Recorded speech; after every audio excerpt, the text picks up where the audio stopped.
I want to talk about the 4 most popular questions we get on the show. Oh, okay. And there's like 5 years of me rattling off answers. And I'm going to hand it over to you because I don't think I'm doing a great job because I keep getting the same questions over and over. Giving me 5 seconds. Got it. All right. So these are 4 common calls I get and their challenges here.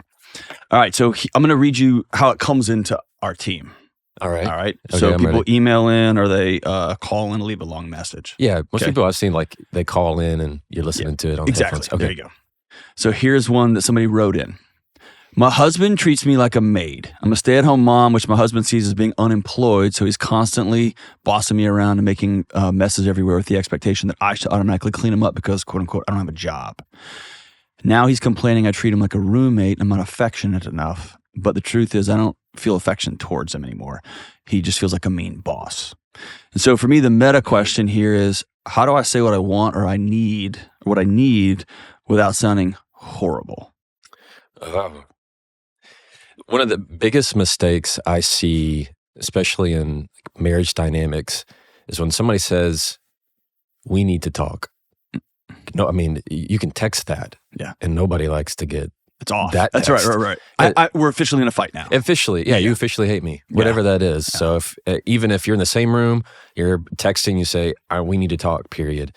It automatically goes, somebody's dead or I might as well be. It's going to be me here in a little bit. What happened? And you're always looking for the worst thing. There is a sense of tension when you use the phrase need to. As like, you need to go sit down. You need to go do X, Y, and Z. And all we do is get defensive. And like, oh, well, what you need to do is. Right. And so we want to match that behavior. And I feel like it's a way of asserting dominance. Sometimes it's like, you need to go sit down. You need to go watch your mouth. And so anytime you get that, you want to make sure you don't lead with any kind of phrase that says, we need to, or I need to talk to you. It's going to immediately draw out the spikes. Instead, you need to begin with, can we? Can we talk about something that's important to me? Now it says— it's an invitation. Now we say the rules apply to both of us. When you say, can we? So if it is, let's say for this particular caller, can we talk about something that's important to me? Mm-hmm. That's number 1. Number 2, you need to tell them where that conversation is going. Mm-hmm. I feel like particularly with males, like we just look for, is there a bear in the bush? Like what's going on? I need to know, where is this conversation going? Because if I don't, we're going to cut in, try to fix it, try to solve it, try and like, oh no, this is what you mean. And the spouse says, no, that's not my point. Hear me out. Wait. And we get impatient. Like, can you just get to your point?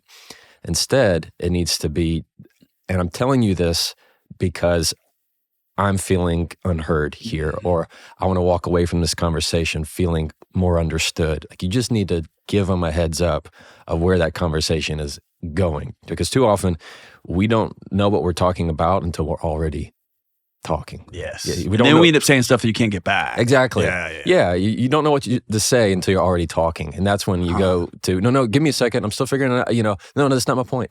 So anytime you're trying to land the plane, it's like you're just trying to find the runway when that happens. It typically is going to make the conversation go south. And then 3 is you need to try and get their buy-in into it. So it would be, can we talk about something that has been weighing on my heart here for a while? And I'm not asking you to solve anything. I just need you to hear me out. Can we do that? Does that sound okay? Is now a good time? And then when you get their buy-in in it, now you're in the conversation because people don't like to break their word. And if your husband says, I don't care, you got a bigger issue. Yeah. Oh, then you have a way bigger issue. You got to solve this thing. A way bigger issue than the conversation itself. That's not a itself. communication issue. That's not a communication issue. That's a relationship issue. Do people, I've been wrestling with this when it comes to marriage and intimacy. Okay. And get your opinion on it because it's adjacent to this. I feel like I can weaponize the word need versus want. Right. So like one of my challenges with like the 5 love languages is when I identify a way that it feels good that somebody shows me they love me, then I tell you, you need to do it like this. Right. Versus what I think is a more vulnerable approach is I want you to do it like this. Yeah. Because if I say I need to, I've put you on the block. Yeah. If I say I want to, you can go, I don't want that. And that's a vulnerable thing, right? Yeah, absolutely. Is that right? I think I'm toying with it. No, there's nothing wrong with that. Using needs can be weaponizing in a way. So no, this is one of my needs. Needs are more personal than they are you can't an argue obligation. I can't argue them. Exactly. And And so a lot of the times you can be even more like, and people have problems saying to the other person, describing their needs, telling their needs, asserting their needs, rather than I like using preferences. It does the same exact thing. So I prefer if we did this. I prefer if we do that. It's a more indirect way of saying it, but it's just as strong. Because if I say need, then it goes back into that whole thing of dominance. That's it. This is what I then need. you have to, right? And if you don't, then you don't love me. You got it. Yeah. Then it's, why do you hate me? Exactly. Yeah. Okay. All right. Here's another call. My wife is constantly accusing me of cheating on her with no logical reason. Ooh, that's a tough one. Other than I always have my phone on me. She has my location, goes through my phone on a regular basis. I'm at my wit's end, don't know what to do. Should I take a stand or continue to put up with the disrespect? And the bigger question is, how do you react to somebody who's trying to gaslight you? Gaslighting is something that can absolutely drive you insane, because that's what they're accusing you of. Right. The way I like to handle gaslighting is a phrase that I use all the time, and this is what I teach, is I see things differently. I see things differently. And here, if he's already opened up his entire life to this human, they've got a deeper pathology. They have there's a much deeper issue that's engaged in that than just gaslighting. But when you handle somebody who's gaslighting you, their whole thing is to kind of use a cat with a laser pointer. Like, they just want to point you to different places in hopes that you don't address the real issue. So they want to continue to make you chase. It's kind of they like to dig a hole. And you have to go, that's not what happened. And you start filling it back up. No, that's not how it happened. And they go, oh yeah, you did. You don't remember this? Right, and you fill that hole up. And then you go, no, don't you remember? And that's the game, as they continue to use that. If you've ever had somebody that you know the truth went a certain way, you knew the past events went a certain way, and instead what they're doing is trying to go back in time. They go, oh, no, don't you remember? You said this, and then I said that, and that's when, and you're going, that's not what happened. They're controlling the narrative to try and play it to their best favor. So often, the biggest move you can make is no move at all, and that is just to be still and say, I see things differently. I understand you disagree with me. Do you wait for an invitation there to expound? Yes. Because I would feel tempted to say, I see things differently, and then boom, immediately give the counter. But I feel like I'm playing, it's just a sophisticated way of trying to fill that hole back up. You got it. Okay. That's all it is. So it just needs to be, I see things differently. Or you can disagree with me. I mean, that right there. And then just let it hang. Just let it hang. You just stop.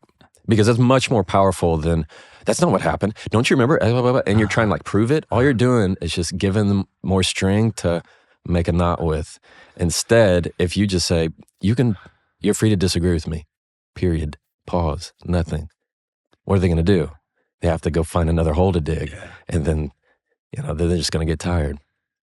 Third one, how do I get my husband, and we can edit this out if you don't want to go this way. I just get all these kind of calls. Yeah. How do I get my husband to try new things in the bedroom, to switch things up, to spice things up? Usually it's the opposite problem. It's the man saying, we never do X, Y, or Z. I want my wife to be open to new things. But for us, it's the opposite. I'm not sure what to do. I feel like we're at a stalemate. He seems very closed off and isn't just really interested in me anymore. And so the bigger question here is, I think it's two questions. One, how do you approach a topic with your partner that's highly sensitive, that you're pushing on a button? Yeah. You've gained 40 pounds. Right. You're not coming home anymore, and you and I both know what that means. I want to try some things romantically. And then I guess the second question is, reverse. How do I bring up a topic that I know, like tears are right here? Right. Or that heartbreak is right here, but I got to put on the table. Yeah. So the answer really for both of those is almost the same. Okay. You set yourself up for failure when you try to begin with the pleasantry, the small talk, the soft stuff, the fluff. When you can come into the conversation, and let's put it in a scenario, maybe not in the bedroom context, but let's say you have something sensitive that you're going to say, and you begin with, so how was your day? That's great. Oh yeah, was that good? Oh, did you see John today? Oh, well, that's wonderful. And then and then you go, and then exactly, and then what happens is you hear this. Did you hear John today? That's great. That's crazy. So listen, I had right there. That's it. That's the transition. You heard it. So listen, and then all of a sudden, everybody knows the temperature in the room has gone down. Now it's okay. Where's she heading with this? I'm feeling like there's something that is hidden from me. You're trying to get to the point of, I want to bring up this sensitive issue, all they hear is, I'm so bad, I need to get defensive right now. I'm not so bad. Right. So they need to put up. Instead, you need to just lead with the hard talk. So if it is, this is what I like to say. Let me put it in some business context real quick. So if somebody's calling me with bad news, like on my team, they are to say, you're not going to like this, like right out of the gate. Yes. As soon as I answer it, you're not going to like this. I go, okay, what we got? Going to deliver it to me. When you can say things like, this is going to be a difficult conversation. This is going to be hard to talk about. This is going to be uncomfortable for me to bring up. This is going to be, I'm going to be vulnerable telling you this. Whenever you can just try and prime the conversation with exactly what it's going to be, this isn't going to be fun for us to talk about. Then you get into the conversation rather than trying to come at it indirectly with a whole lot of fluff where it's just going to work up their anxiety because they don't know where you're going throughout all of it. So that would be the biggest takeaway. So if you're saying something that you want to have like a very sensitive discussion, let's say it is about things that happen in the home, then I would prefer that you lead very much with the hard intro, and that is, this is something that's going to be important to me. That's something that's going to be vulnerable for us to talk about, and I'm telling you about it because I know you want me to be vulnerable with you. Yeah. I often find in relationships, especially romantic relationships, that the phrase, we need to work on our communication, is proxy for, they're not doing what I want. Yeah, when they say we, it's usually like you got a mouse in your pocket. He needs to work on his communication. Exactly, yeah. Or how do you help the person in this case? She already feels like an oddball. Right. She already feels like there's something wrong with her, right? And so that makes the conversation more personally sensitive. And she's not getting the answer that she wants. At some point, it feels like, oh, I just need to say it in a different way. Right. How do you teach somebody to exhale and say, no, you got the answer that you got? Yeah, it's hard to teach. Often it is the idea that you have to leave enough room in that conversation for what they're not saying. Often you have people who will very much tell you the truth, but it's in the silence of their words that's the real answer. That they could say something. Yeah, like, are you cheating on me?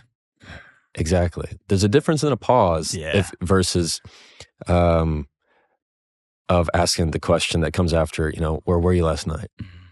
And there's a 10-second pause. Right. They didn't say anything, but they said a lot. It's that silence there, it may be the absence of words, it's not the absence of communication. Yeah. And so anytime that it is more of the question of what are they not saying. And if it's something very vulnerable, another technique is to really just prime the room, prime the conversation, saying, this is going to be something that is sensitive for me. Yeah.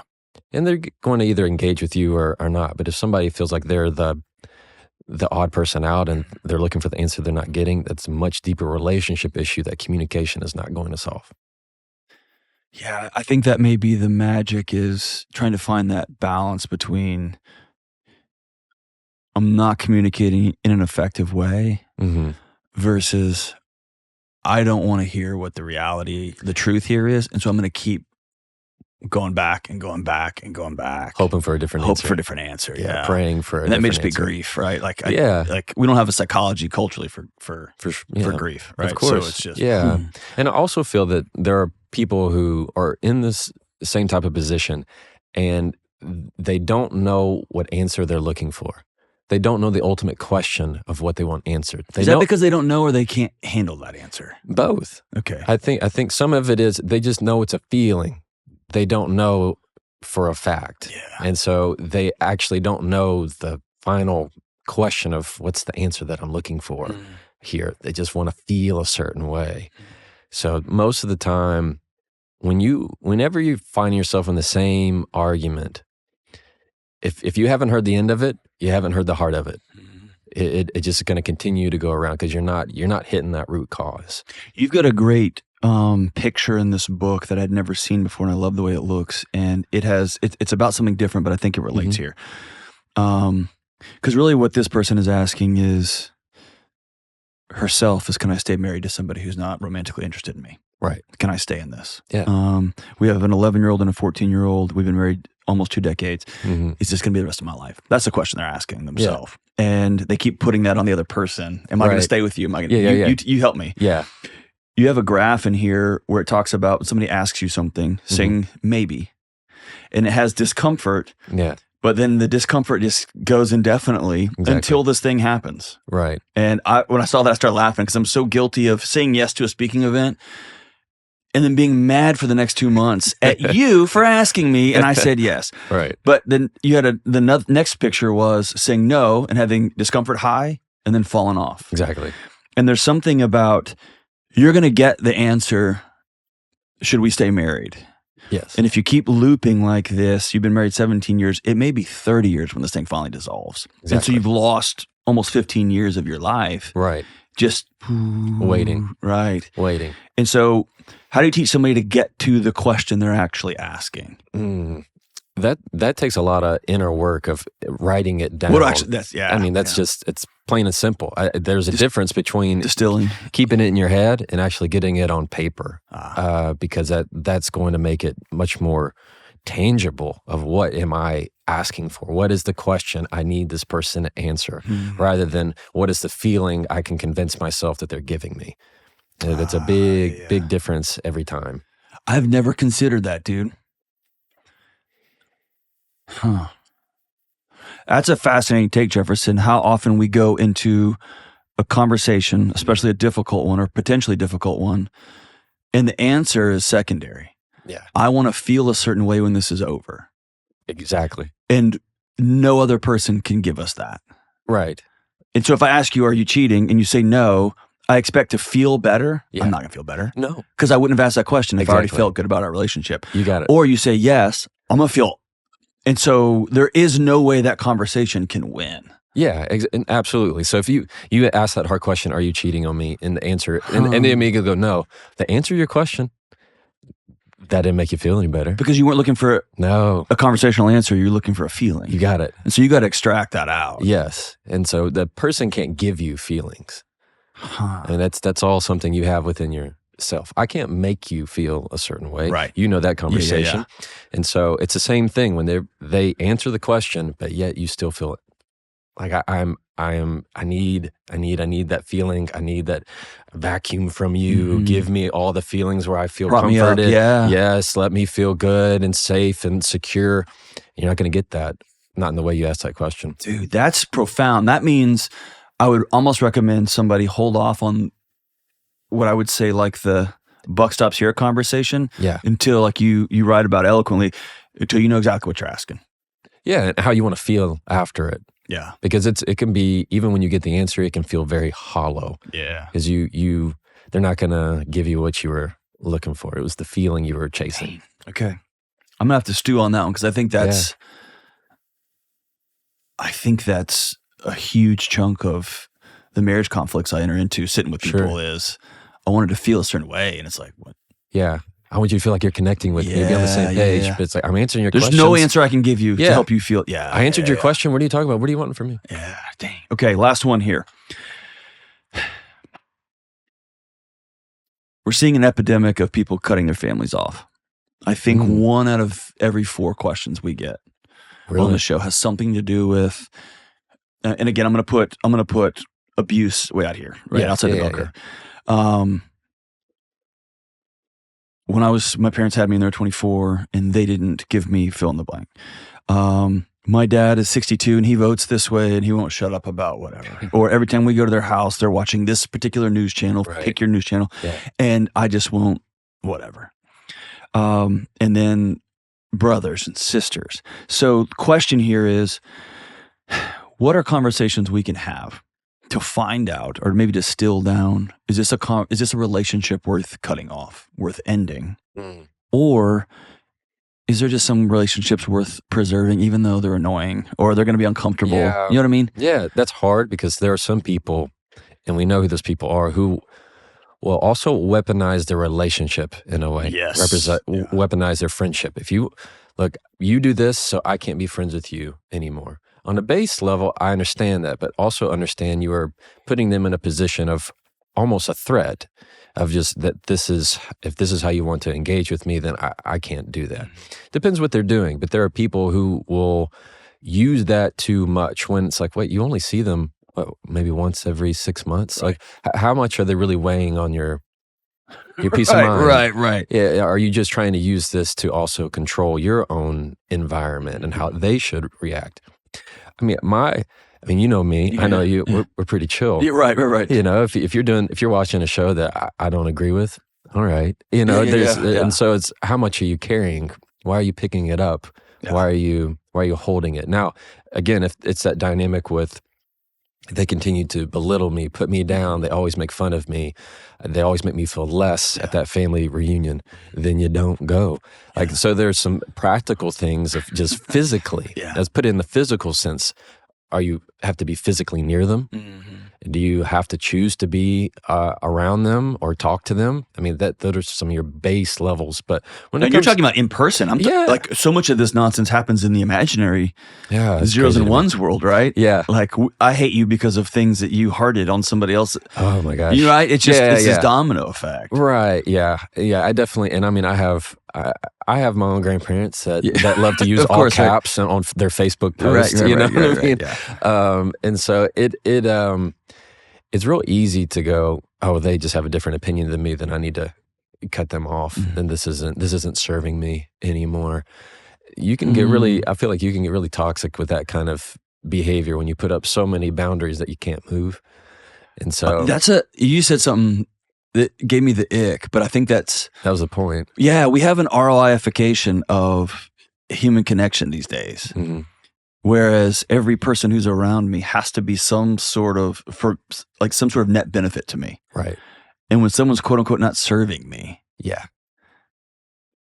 for some reason that objectifies friendship and neighbors and parents in a way that's not the way people should connect. Yeah, and that's what I mean about weaponizing. It's they objectify it in a way of, well, this relationship isn't symbiotic.